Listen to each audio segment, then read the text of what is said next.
কোরবানির বাজারে যদি গরু বিক্রি করতে নাও, বিক্রি যদি না হয়, রশিটা গলায় পেঁচায় দিলে গরুটা মালিকের আগে আগে বাড়ি চলিয়া যায়।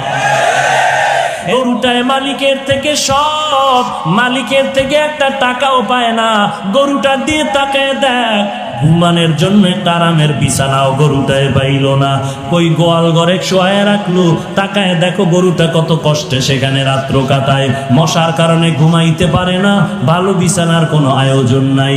এরপরও গাভীটা সারাটা রাত সজাগ থাকে, বাচ্চারে দুধ দিতে পারে না। নিজের ভিটামিন যুক্ত সব দুধ তার মালিকেরে দিয়া দিল, কোনোদিন প্রতিবাদ করলো না। ও মালিক, আমার বাচ্চারে দুধ না দিয়া সব দুধ তুমি নিয়ে গেলা, তোমার কাজ করব না। এই বলিয়া গরুটা কোনোদিন মালিকের সাথে বেয়াদবি করে নাই। কোরবানির বাজারে যদি গরু বিক্রি করতে নাও, বিক্রি যদি না হয়, রশিটা গলায় পেঁচায় দিলে গরুটা মালিকের আগে আগে বাড়ি চলিয়া যায়। এরে বান্দা তাকায় দেখ, একটা কুকুর মালিকের কত পাগল, মালিকের জন্য জীবনটা পর্যন্ত কুকুর দিয়া দেয়, বহু প্রমাণ আছে। এরপর মালিক একটা টাকাও দেয় না, 3 বেলা খানাও দেয় না। মালিক খালি গালি দেয়, কুকুরের ধমক দেয়। এত ধমক খাওয়ার পরেও কুকুর মালিকেরে ভুলে না, মালিকেরে ভুলে না, বেয়াদবি করে না।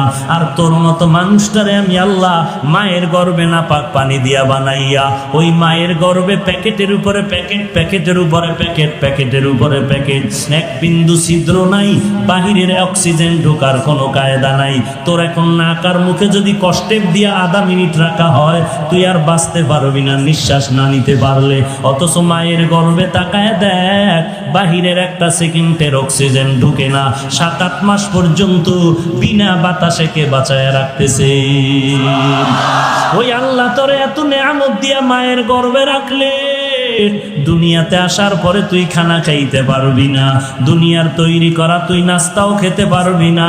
আল্লাহ বলেন, আমি তোর মায়ের বুকের মধ্যে দুধের ব্যবস্থা করে রাখলাম, এমন একটা কুদরতের ফ্লাক্স বানাইলাম, দুনিয়াওয়ালারাও ফ্লাক্স বানায় 24 ঘন্টার গ্যারান্টি দেয়। গরম চা রাখবি ঠান্ডা হবে না, গরম দুধ রাখবা ফ্লাক্সের দুধ আর ঠান্ডা হবে না। ওরে বান্দা, তারপরও দেখো এমন একটা ফ্লাক্স পাইবা না যে 24 ঘন্টা গরম থাকে। যদিও চ্যালেঞ্জ দেয় 24 ঘন্টা গরম থাকে না। আল্লাহ কয়, আমি কেমন রহমান, একটু বান্দা, একটু চিন্তা কর, আমি আল্লাহর পরিচয়টা নাও। আমি আল্লাহ কেমন গফফার, আমি আল্লাহ কেমন রহমান। এমন একটা ফ্লাক্স আমি বানাইলাম, তোর আরামের জন্য দুধের ব্যবস্থা করে রাখলাম। মায়ের বুকের মধ্যে এমন এক কুদরতের ফ্লাক্স আমি বানায় রাখলাম।